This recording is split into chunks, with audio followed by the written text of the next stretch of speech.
اعوذ باللہ من الشیطان الرجیم بسم اللہ الرحمن الرحیم۔ سورہ آل عمران کی آیت نمبر 14 ہم نے پڑھنی ہے۔ پہلے میں 13 کا تفسیر تو ہو چکی تھی، ترجمہ دہرا دوں۔ تحقیق تمہارے لیے نشانیاں ہیں ان دو جماعتوں کی سے جو آپس میں لڑے، ان میں سے ایک جماعت اللہ کے راستے میں لڑ رہی تھی اور ایک کافر تھی، اور وہ کافر مسلمانوں کو اپنے سے دو گنا دیکھ رہی تھی حقیقت میں، اور اللہ اپنی مدد کے ساتھ جس کی حمایت چاہتا ہے وہ کرتا ہے، اور اس میں بے شک عبرت ہے دیکھنے والوں کے لیے۔ میں نے بتایا تھا کہ تینوں جماعتوں کے لیے عبرت ہے، مسلمانوں کے لیے ایمان پہ پختگی کی کہ اللہ تعالیٰ نے ہماری مدد کی ہے کم تعداد کے باوجود، تو ہم ہی برحق ہیں، ہمارا دین ہی برحق ہے۔ کافروں کے لیے کہ اللہ تعالیٰ نے ان کی مدد کی ہے کم تعداد کے باوجود، وہ ہم پہ غالب آ گئے، اس کا مطلب وہی دین برحق ہے، وہی اصل دین پر ہے۔ اور یہودیوں کے لیے کہ ایسا تو ہمارے ماضی میں ہوا کرتا تھا کہ اللہ تعالیٰ ہماری کم تعداد کے باوجود ہمیں بڑی تعداد کے لوگوں پہ فتح دیا کرتا تھا، اب ان لوگوں کو دے رہا ہے، تو اس کا مطلب یہی دین برحق ہے، اور ہمیں یہ نبی کی نبوت اور اس دین کو قبول کر لینا چاہیے اپنے حسد کو سائڈ پہ رکھتے ہوئے۔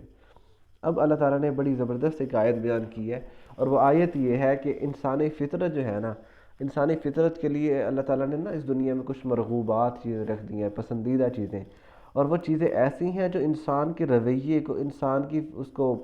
سوچ کو بدلنے کا ذریعہ بنتی ہیں، اور اگر یہی چیزیں حد سے بڑھ جائیں ایک حد کے اندر رہتے ہوئے تو یہ چیزیں خواہشات ٹھیک یا مناسب ہے، لیکن اگر یہی چیزیں حد سے بڑھ جائیں تو یہ جو ہے انسان کو کفر اور الحاد تک، ان جہنم تک لے کے جا سکتی ہے۔ اب وہ کیا چیزیں اللہ تعالیٰ نے بتایا؟ زینا، زینا کا مطلب ہوتا ہے زینا یزینو تزینا، مزین، سجا دینا کسی چیز کو۔ اس کا مطلب یہ ہوتا ہے کہ اصل حقیقت نہ ہو اس چیز کی زیادہ، لیکن وہ سجا کے ایسے پیش کر دی گئی ہے کہ وہ ان کو دلچسپ لگنے لگ گئی ہے۔ زینا للناس، لوگوں کے لیے سجا دی گئی ہے، لوگوں کے لیے مرغوب بنا دی گئی ہے۔ حب کہتے ہیں محبت کو، الشہوات، شہو کہتے ہیں نفسانی خواہش کو، جو بھی انسان کے دل میں نفس میں جو خواہش پیدا ہوتی ہے اس کو کہتے ہیں شہوات۔ من النساء، عورتوں سے۔ تو لوگوں کے لیے سب سے جو سجا دی گئی ہے ان میں سب سے پہلی چیز جو اللہ تعالیٰ نے ذکر کی ہے وہ عورت ہے، اور یہ ہم بھی جانتے ہیں کہ اس دنیا میں سب سے بڑا فتنہ جو ہے، یہ تو حدیث ہے کہ میں اپنے بعد مردوں کے لیے سب سے بڑا فتنہ عورتیں ہیں جو میں چھوڑ کے جا رہا ہوں، اور یہ حقیقت ہے، یہ عورت ہی ہے جو انسان کی موٹیو، انسان کا مقصد بدل سکتی ہے۔ اگر یہی عورت صحیح ہو تو انسان کی نسلوں کی درستگی کر سکتی ہے، نسلوں کی ہدایت کا ذریعہ بن سکتی ہے، اور مرد کو مطلب ہدایت پہ پختگی کا سبب بن سکتی ہے، اسے گمراہی سے بچا سکتی ہے۔ لیکن اگر یہی عورت خراب ہو جائے تو یہ عورت مرد کو بہکا سکتی ہے، اسے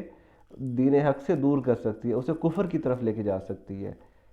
تو یہ چیز سب سے پہلا موٹیو جو ہے، اور ڈاکٹر اسرار کا میں بیان سن رہا تھا، انہوں نے کہا تھا کہ یہ اتنا زبردست موٹیو ہے نا، یہ جو نفسانی خواہشات کا، یہ جنسی خواہش کا، کہ یہ مرد کو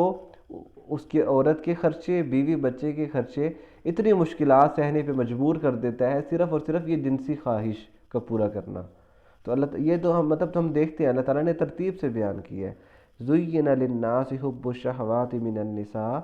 سجا دی گئی ہے، مزین کر دی گئی ہے، اور یہ نہیں کہا مسلمانوں کے لیے، للناس، لوگوں کے لیے، چاہے وہ بندہ ہو، مطلب مومن ہو یا کافر ہو، کوئی بھی ہو، سب سے پہلے جو اس کے لیے مزین سجا دی گئی ہے وہ ہے عورت۔ والبنین، اور بیٹے بھی مطلب ہم جانتے ہیں کہ خواہشات زیادہ تر لوگوں کو بیٹوں کی ہی ہوا کرتی ہے، اگرچہ اسلام دین فطرت ہے، لیکن اسلام نے کچھ ایسی مطلب بیٹیوں کو پالنے کے متعلق بہت ساری ایسی بیان کی گئی ہیں کہ بیٹیوں کو پالنے کا کتنا اجر ہے، اور بیٹیاں اللہ تعالیٰ کی رحمت ہیں۔ تو اس وجہ سے لوگوں کی سوچ تبدیل ہوئی ہے، ورنہ فطرتاً انسان کو بیٹے ہی نہیں بیٹے پسند ہیں۔ کیوں؟ کیونکہ بیٹے سے اس کی نسل چل رہی ہوتی ہے، وہی اس کی نسل کو بڑھانے کا ذریعہ بنتا ہے۔ تو اللہ تعالیٰ نے سب سے پہلے جس چیز کا ذکر کیا ہے سجانے والی چیزوں میں وہ ہے اہل و عیال، خاندان والا۔ انسان جتنی بھی اس دنیا میں محنت کرتا ہے، جتنی بھی کمائی کرتا ہے، جو کچھ بھی تکلیف اٹھاتا ہے، وہ سب کی سب آگے جتنی بھی چیزوں کا ذکر ہے، سونا چاندی، گاڑیاں، جو بھی چیزیں انسان کو چاہیے، وہ سب کچھ چاہیے ہوتا ہے انسان کو اپنی بیوی اور بچوں کے لیے۔ میں ایک بات بیان کرتا ہوں کہ اگر آپ غور کریں، آپ کسی بھی بندے سے سوال پوچھیں، مرد سے، اگر کوئی سن رہا ہے تو اسے سمجھ میں آ جائے گی کہ بندہ جو ہے وہ ہمیشہ اگر وہ کمائی کے اسے پریشان، جو غریب ہو جس کے پاس پیسے نہ ہو، مال و دولت نہ ہو،